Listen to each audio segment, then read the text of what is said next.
Voici Monsieur Pressé. Il habite une petite ville dans le Val d'Oise. En avril dernier, il entend que le changement, c'est maintenant.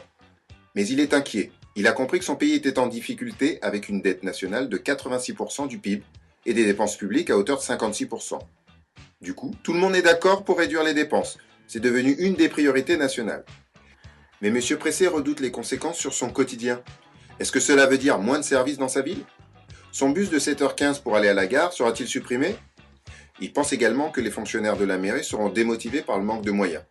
Mais alors, comment conserver la même qualité de service? Lui, il a son idée. Monsieur Pressé est un père divorcé avec 2 enfants. Et même avec un pouvoir d'achat en baisse, du fait de la crise, il continuera à nourrir ses enfants et paiera la pension alimentaire. Il fera donc des choix et s'organisera autrement.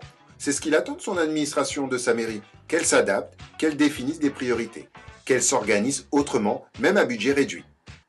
Madame, monsieur, vous êtes un acteur de la modernisation de notre service public ou tout simplement un élu en charge de ces questions. Eh bien, le challenge que représente ce défi d'organisation est immense pour répondre aux citoyens comme Monsieur Pressé. Pourquoi?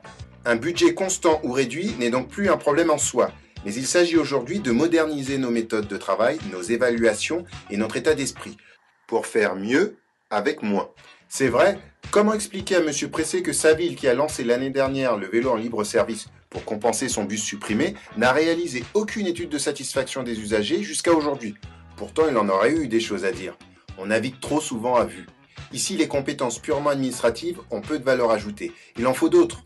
On vise maintenant l'efficacité dans les actions avec une compétence démarche qualité et performance usagée qui peuvent intégrer des notions économiques pour une meilleure maîtrise budgétaire. Mais Monsieur Pressé, impatient, ne se doute pas de l'ampleur de la tâche. Il faut savoir 2 choses. D'abord, selon l'AFNOR, sur les 40 000 collectivités de notre territoire, seulement 1% est engagé dans une démarche qualité. Une explication à cela, ces méthodes de performance font rarement partie du bagage de formation initiale ou continue du fonctionnaire.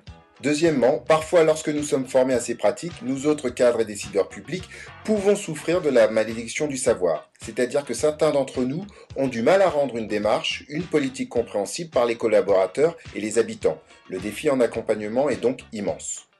Madame, monsieur, vous êtes un manager du changement dans le secteur public, vous aurez sûrement besoin de renfort. Je m'appelle Jean-Michel Rosenal et souhaite agir à vos côtés comme acteur de la performance publique pour répondre aux attentes des citoyens. Je porte mes efforts de modernisation sur 3 points. Améliorer la relation à l'habitant par des démarches qualité et de participation citoyenne, réfléchir sur la ville et l'administration de demain par du benchmark national et mondial, et jouer l'interface entre la stratégie managériale et le terrain pour rendre accessible à tous le changement par l'innovation collective et la gestion de projet. Mes atouts, 15 ans d'expérience dans plusieurs fonctions publiques, un profil pluridisciplinaire et des expériences en collectivité à l'étranger. En fait, les attentes de Monsieur Pressé sont simples, des services publics de qualité et des dépenses optimisées. Mais c'est pour nous un formidable défi de modernisation. J'offre ma candidature pour participer à vos projets et pour intégrer vos équipes. N'hésitez pas à me contacter et à vous rendre sur ma page LinkedIn.